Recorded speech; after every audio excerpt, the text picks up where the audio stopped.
विशेष उदासी तापस विशेष उदासी 14 वर्ष राम वनवासी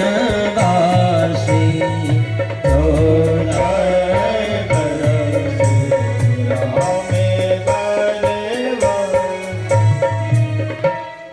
भगवान राम जी 14 वर्ष के लिए वन में चले गए। कैकेयी ने वरदान मांगा था ना, देहु प्रथमवर भरत ही टीका, दूसर भर मांगो कर जोरी। हाथ जोड़ करके दूसरा वरदान मांगती हूँ, तापस वेश विशेष उदासी। तपसी का वेश बना करके राम वन चला जाए और राम जी तैयार भी हो गए, साथ में लक्ष्मण भी हो गए, मां जानकी भी हो गए। और जब राम लक्ष्मण सीता वन में गए, शूर्पणखा की नजर पड़ी ना, तो शूर्पणखा गई, जाकर के कहा मुझसे भी विवाह कर लो। राम जी ने कहा कि भैया मैं नहीं करूंगा विवाह। क्यों? भगवान कहते हैं हम कुंवारे नहीं विवाहित हैं, हम कुंवारे नहीं विवाहित हैं, फिर एक नारी व्रत रखते हैं, फिर एक नारी व्रत रखते हैं, फिर एक नारी व्रत रखते हैं। अपनी को छोड़ अन्य सबको माता और बहन समझते हैं।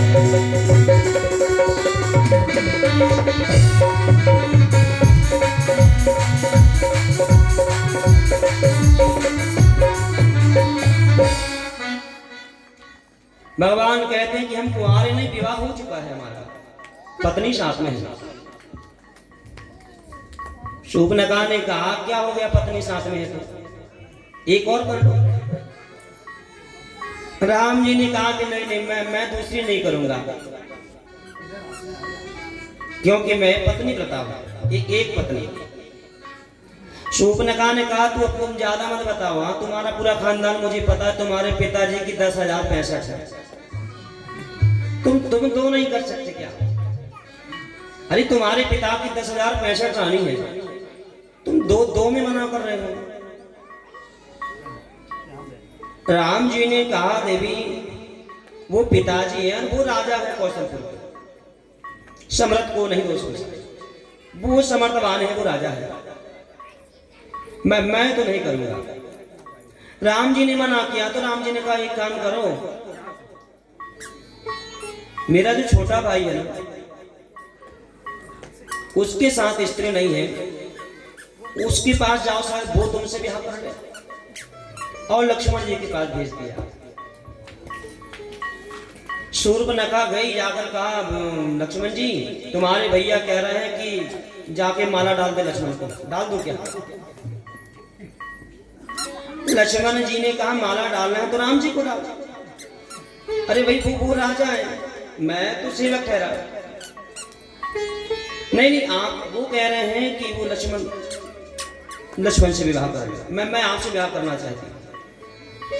लक्ष्मण जी ने कहा भाई मैं राम जी की सेवा में आया हूँ, कोई विवाह करने थोड़ी आया हूँ जंगल में। नहीं एक काम करो तुम उन्हीं के पास जाओ, वही करेंगे। फिर आई राम जी के पास, फिर राम जी ने लक्ष्मण के पास भेजा। ऐसे इधर इधर चक्कर काटते काटते पांव दुखने लगे उसके, दोनों तैयार नहीं है। तो थोड़ा क्रोध आने लगा और शूर्पणखा दौड़ी है सीता को मारने। ये सीता ही जड़ है सब, ये मर जाएगी तो फिर दोनों तैयार हो जाएंगे ब्याह करने का। इसको मारती है और शूर्पणखा दौड़ी है सीता जी को मारने। राम जी ने क्या किया, लक्ष्मण को इशारा किया, लक्ष्मण, और लक्ष्मण दौड़ करके शूर्पणखा की नाक और कान दोनों काट देते हैं। ले अब कर ले ब्याह। और गजब की बात है भाई, देखिए लक्ष्मण जी के जीवन में 3 स्त्री आई है। लक्ष्मण जी ने किसी स्त्री को मारा नहीं है, और भगवान ने शुरुआत ही स्त्रियों को मारने से करी है। राम बनकर आए ना, सबसे पहले तारिका को मारा। कृष्ण बनकर आए तो सबसे पहले पूतना को मारा। राम जी ने शुरुआत स्त्री से करी है, और लक्ष्मण जी ने किसी स्त्री को मारा नहीं। 3 स्त्री आई लक्ष्मण के जीवन में। लक्ष्मण जी ने तीनों स्त्री के नाक और कान ही काटे। 3 स्त्रियों के नाक कान काटे लक्ष्मण ने। जिन्होंने वाल्मीकि रामायण पढ़ा होगा, वाल्मीकि रामायण में प्रमाण आता है, जब तारिका आई है तो पहले लक्ष्मण को मारने दौड़ी थी। लक्ष्मण जी तारिका को मारने लगे तो राम जी ने कहा, लक्ष्मण तुम इसे मार दोगे तो विधि का विधान गड़बड़ हो जाएगा, इसकी मृत्यु मेरे हाथों लिखी है, मैं इसको मारूंगा। लक्ष्मण जी ने कहा, प्रभु लेकिन ये तो मुझे मारने आई है, मैं हार जाऊंगा इससे, मैं हार मानने वाला नहीं हूं। तो राम जी ने कहा, लक्ष्मण हार मत मानो, लेकिन जान से मत मारना, कुछ भी एक आध अंग काट पीट करके छोड़ दो। तो लक्ष्मण जी ने तारिका के नाक और कान काटे हैं, वाल्मीकि रामायण में प्रमाण आता है। ये पहली स्थिति। दूसरी आई है शूर्पणखा, रावण की बहनी। रावण की जो बहन शूर्पणखा है, ये आई, इसके भी नाक कान काटे, प्रमाण वाल्मीकि तुलसीकृत रामायण में। और एक अजोमुखी नाम की राक्षसी थी, ये भी लक्ष्मण जी से विवाह करने के लिए आई। विवाह का प्रस्ताव रखा, लक्ष्मण ने मना किया। जब बार बार जिद करने लगी तो लक्ष्मण जी ने अजोमुखी नाम की राक्षसी के भी नाक और कान ही काटे थे। ये केश रामायण में इसका प्रमाण आता है। ऐसे 3 स्त्रियों के नाक कान काटे हैं लक्ष्मण ने। अब शूर्पणखा की नाक कटी, भागी खरदूषण के पास। खरदूषण ही आया, भगवान ने मार दिया। उसके बाद गई है रावण के पास। रावण के पास जाकर बताया नाक कान काटने का हाल। तो रावण ने क्या किया, हिरण को भेजा है मारीच को। राम जी गए और इधर रावण ने सीता का हरण कर लिया। इस कथा के बाद आप रामायण पूरी पढ़ लीजिए, शूर्पणखा का नाम कहीं नहीं आया है। रावण को बताने के बाद शूर्पणखा का क्या हुआ, वो कहां गया? रामायण में कहीं चर्चा ही नहीं आई शूर्पणखा की। पूरी लंका का विनाश हो गया, तब भी शूर्पणखा का कोई नाम ही नहीं आया।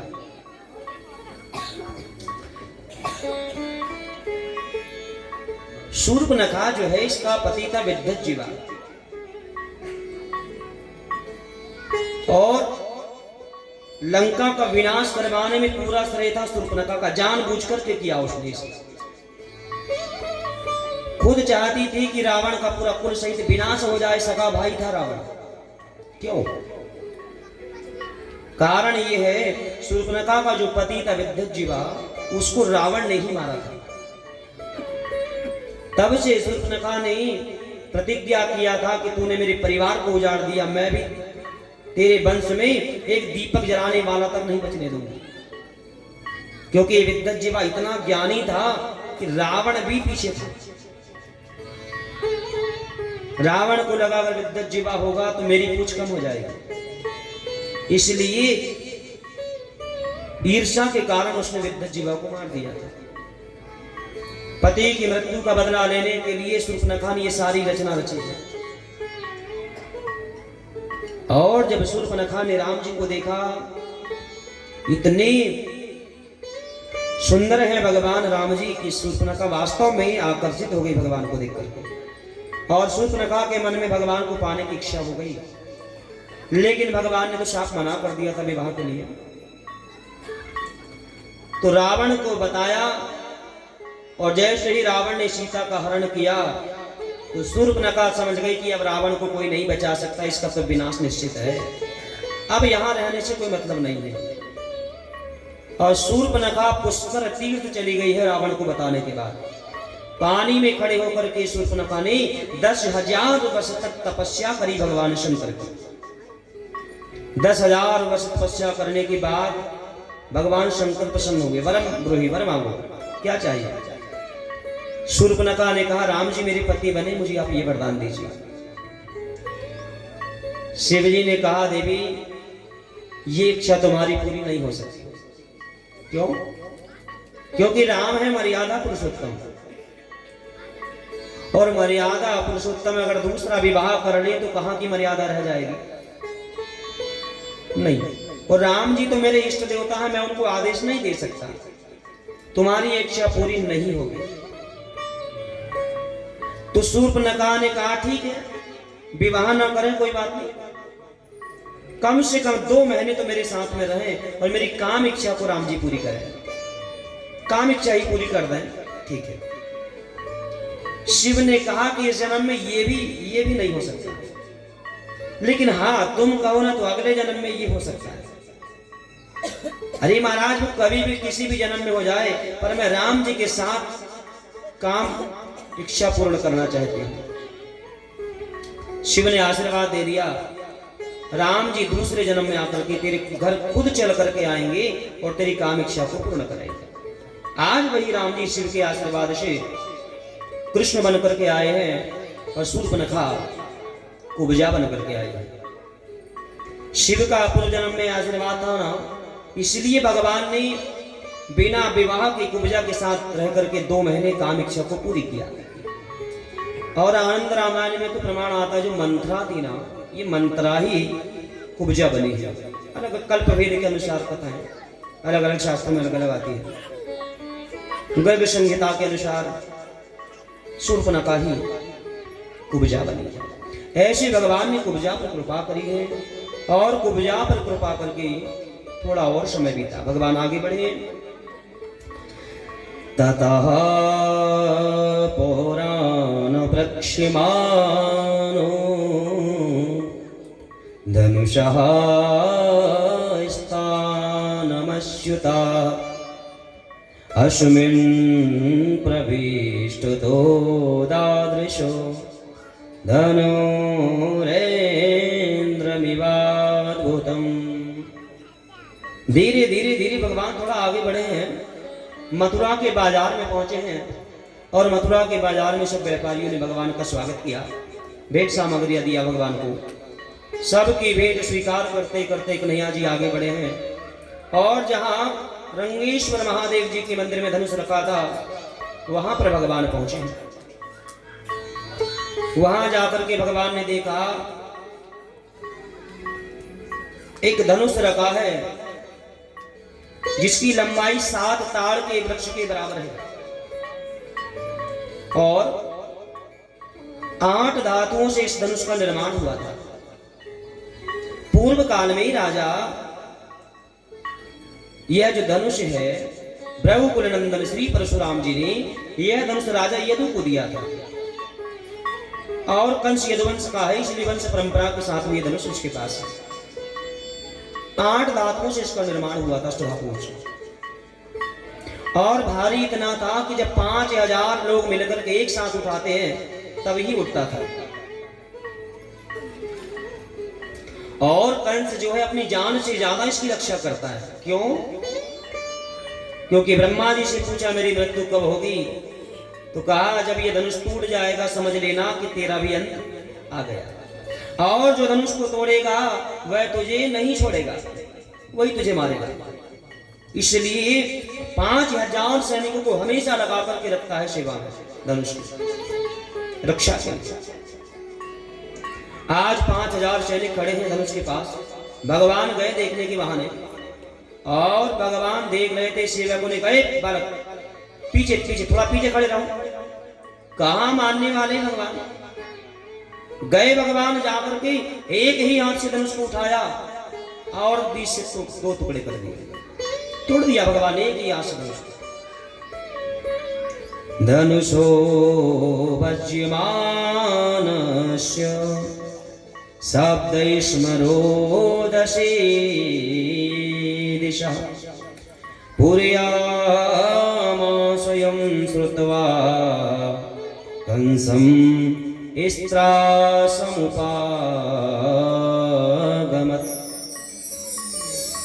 जैसे धनुष टूटा ना, इतनी विशाल आवाज हुई मानो भूकंप आ गया हो, ऐसी आवाज हुई धनुष फूटने की। लोग घबरा गए, क्या हुआ?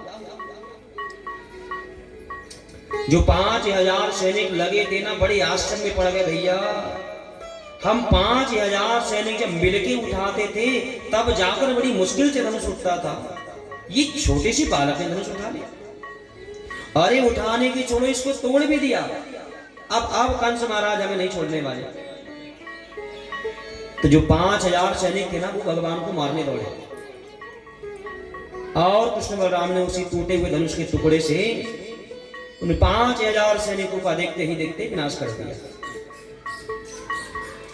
इस प्रकार भगवान धनुष यज्ञ देख करके श्याम हो गई, तो वापिस अपने डेरे पर जहां भगवान रुके थे बगीचे में, वहां पर आ गया। अब इधर रात का समय, और जैसे ही कंस ने सुना धनुष टूट गया, घबरा गया कंस। आज उसको रात में नींद नहीं आ रही है, सोच रहा है कल क्या होगा। सब पहलवानों को बुलाया, रात भर मेहनत करो, कल कृष्ण बचना नहीं चाहिए। पहलवानों ने कहा, महाराज क्यों चिंता कर रहे हो? अरे कल नहीं बचेगा वो।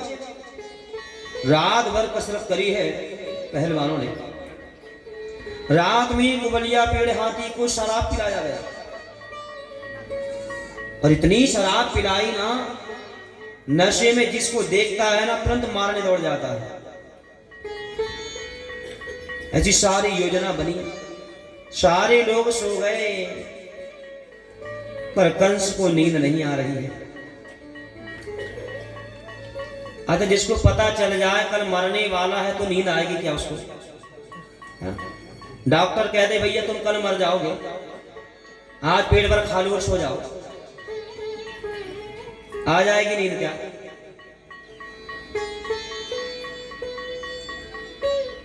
कंस को लग रहा है मेरा काल मेरे ही यहां है, नींद नहीं आ रही है आज, और अभी जग रहा है। जागृत अवस्था में ही सपने देखने लगा, नींद नहीं लगी लेकिन फिर भी सपने आ रहे हैं उसको, और पता है सपने भी कैसे आ रहे हैं, सारे सपने उसकी मृत्यु के सूचक हैं।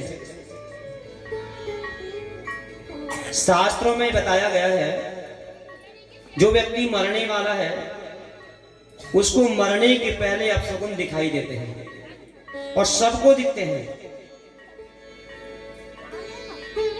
मरने के 6 महीने पहले से सपने आने चालू हो जाते हैं, और कुछ सपने ऐसे होते हैं जो मृत्यु के सूचक हैं।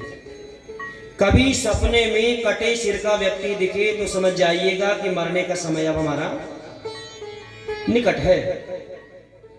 6 महीने के अंदर कभी न कभी हमारे प्राण निकल सकते हैं, या तो 5 मिनट बाद भी निकल सकते हैं, 1 महीने बाद, या 6 महीने के अंदर में मरना निश्चित है। ये मृत्यु के सूचक स्वप्न है। परछाई में अगर छेद दिखाई दे तो समझ जाइए ये मृत्यु का सूचक है।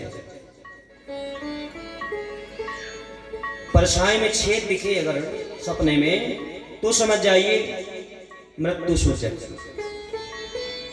एक दीपक की 2 ज्योति दिखे तो समझ जाइए कि मृत्यु सूचक है। दीपक एक है, 2 दिख रहे हैं अगर आंखों में तो समझ जाइए कि बस कुछ समय बाद जय श्री राम होने वाला है।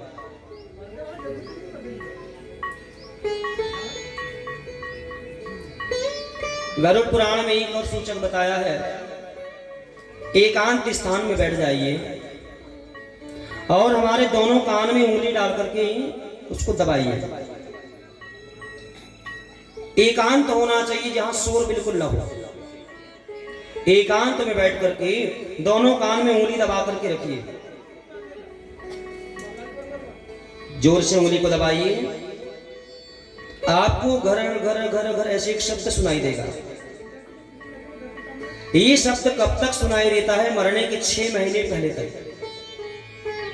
और मरने के 6 महीने पहले ये शब्द सुनाई देना बंद हो जाता है। अभी मत देखो, घर में देखना। 2-3 माताएं अभी देख रही हैं, अभी मत देखो घर में, अभी कुछ नहीं होने वाला है, अभी तो कथा सुनो। एकांत में देखिएगा। अगर घर घर सुनाई दे रहा है तो समझ जाइए कि अभी वैलिडिटी बची है। ये 6 महीने पहले बंद हो जाता है शब्द सुनाई देना। आज कंस को ये सारे अपशकुन एक साथ दिख रहे हैं। शीशे में देखा, शरीर में छेद दिखाई दे रहा है, जागृत है फिर भी कटे हुए सिर के व्यक्ति दिख रहे हैं उसको। ये सारी मृत्यु के सूचक जब स्वप्न देखा, कंस घबरा गया, सो नहीं पाया रात भर। और ऐसे करते करते रात बीती है। प्रातः काल हुई, प्रातः काल अखाड़ा प्रारंभ किया गया। कंस बढ़िया तैयार होकर के सभा में बैठा, और जैसे ही अखाड़े के नगाड़े बजने लगे तो भगवान भी इधर जल्दी जल्दी तैयार हो गई, अखाड़ा देखने चलना है। तो अखाड़ा देखने भगवान शाम मित्रों को लेकर के चले।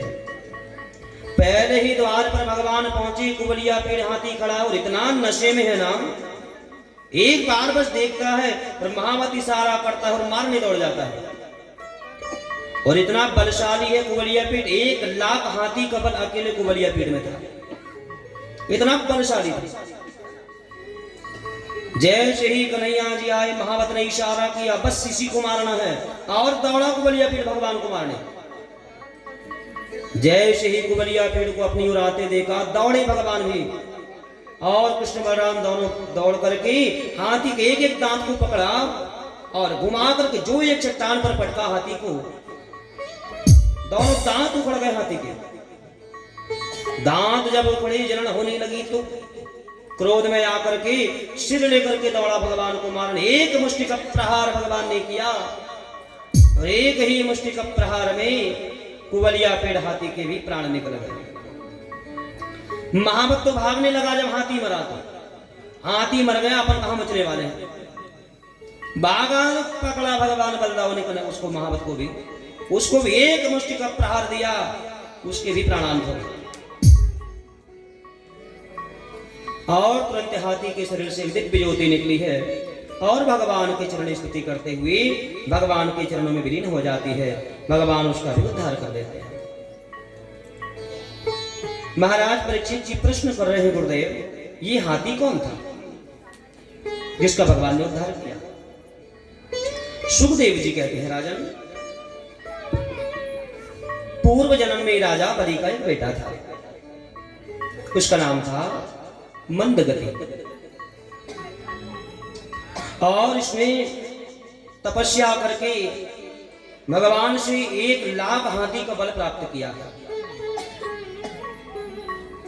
1 लाख हाथियों का बल था मंदगति में।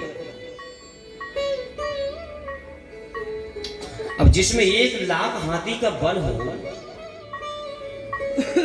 कितना बलशाली होगा। बड़े बड़े पेड़ों को बस हाथ लगाता था और पेड़ गिर जाते जड़ से। अब उसको अहंकार आ गया बल का, और अहंकार आया, एक बार गंगा सागर की यात्रा करने के लिए निकला।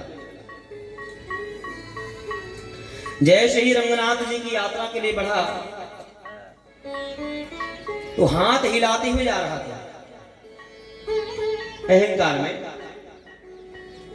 इसके हाथ का धक्का जिसको लगे, स्पर्श हो तो वो तो 3 दिन उठता नहीं था। 1 लाख हाथी का बल जिसमें उसका हाथ अगर लग जाए कहां उठ पाएगा वो। और ये हंसते हुए चला जा रहा था, किसी को भी धक्का मार दे और हंसते हुए चला जा रहा था। उसी भीड़ में एक त्रित नाम के ऋषि जा रहे थे, उनको भी हाथ का धक्का लग गया और वो गिर पड़े। त्रित मुनि ने कहा, भैया कोई बात नहीं, यात्रा में हो जाता है, धक्का लग जाता है, भीड़ भाड़ में होता है, कोई बात नहीं, चल मुझे हाथ पकड़ के उठा दे, जरा सहारा दे दे, कोई बात नहीं, लग गया तो लग गया। अब सहारा देना चाहिए था ना, ये तो हंसने लगा। अरे महाराज जब शरीर में गत नहीं तो कहा कोई यात्रा में जा रहा, आराम करो, घर में बैठो। हाथ स्पर्श भर हुआ है, उसमें तुम गिर पड़े, आराम करो घर में। हंसी मजाक उड़ाने लगा। अब थोड़ा त्रितमुनि को क्रोध आने लगा। इतना बल का अहंकार है तुझे, हाथी के समान चले जा रहा है तू। जब श्राप देता हूं आज के बाद तो हाथी ही हो जाएगा। श्राप दिया, पूरा अभिमान नष्ट हो गया, क्षमा मांगने लगा, महाराज क्षमा कर दो। त्रित मुनि ने कहा मुझसे श्राप निकल गया, वापिस नहीं हो सकता, हाथी तो तुझे बनना ही पड़ेगा, पर चल तुझे अपने गलती का पश्चाताप हो रहा है, उपाय बता दो मोक्ष का। 28वें द्वापर में भगवान कृष्ण तेरा उद्धार करेंगे। आज वही राजा बलि का बेटा मंदगति त्रित मुनि के श्राप से कुबलिया पीठ नाम का हाथी बना और विंध्य पर्वत पर इसका जन्म हुआ था। वहां 1 लाख हाथियों की सहायता से मगध देश के राजा जरासंध ने इसको पकड़ा था और ये हाथी जरासंध के पास था। एक बार कुबलिया पीठ हाथी मचल गया, किसी के बस में ही ना आया, पूरा राज्य उजाड़ने लगा। तो जरासंध ने घोषणा कर दिया कि जो भी मेरे हाथी कुबलिया पीठ को अपने बस में करेगा, मैं उससे अपनी 2 बेटी का ब्याह करूंगा, अस्थि और प्राप्ति का। संदेश पाकर के कंस गया था और कंस ने जाकर के इस हाथी को अपने बस में कर लिया था। इतना बलशाली था कंस। हाथी को जैसे ही बस में किया तो जरासंध ने अपनी 2 बेटी अस्थि और प्राप्ति का विवाह इससे कर दिया और दहेज में ये कुबलिया पेड़ हाथी कंस को ही दे दिया, ले जा। तो ये कुबलिया पेड़ हाथी कंस को दहेज में मिला था। आज वह हाथी भी मारा गया, महावत भी मारा गया और भगवान और आगे बढ़े हैं। दोनों हाथी के एक दांत को लेकर के दोनों भगवान कन्हैया बलदाव जी बढ़े। दूसरे द्वार पर 5000 सैनिक है, मारने के लिए प्रतीक्षा कर रहे हैं कन्हैया बलदाव को। युद्ध के लिए आए हैं और भगवान ने उन्हीं हाथी के दांतों से सारी सेना का विनाश कर दिया। और ऐसे करते भगवान जहां अखाड़ा हो रहा है वहां पहुंचे। जैसे ही अखाड़े में भगवान हाथी के दांत को ऐसे रख करके पहुंचे ना, तो कहते हैं यहाँ जितने भी नगरवासी थे, जितनी भी स्त्रियां थी, जितने राजा महाराजा थे ना, सब लोग भगवान को देख करके मोहित हो गए। इतने सुंदर है भगवान। और जिन्होंने जिस दृष्टि से भगवान को देखा उसी भाव में भगवान ने यहाँ सबको दर्शन दिया है। बाबा वेद व्यास जी लिख रहे हैं, मल्लानां सनैर्नृणां नरवरा स्त्रीणां ईश्वरो मूर्तिमान् गोपानां स्वजनो हसतां क्षितिभुजां शास्ता स्वपेत्रो शिशुं मृत्युर्भोजपतिर्विराड विदुषां तत्त्वं परं योगिनां वृष्णीनां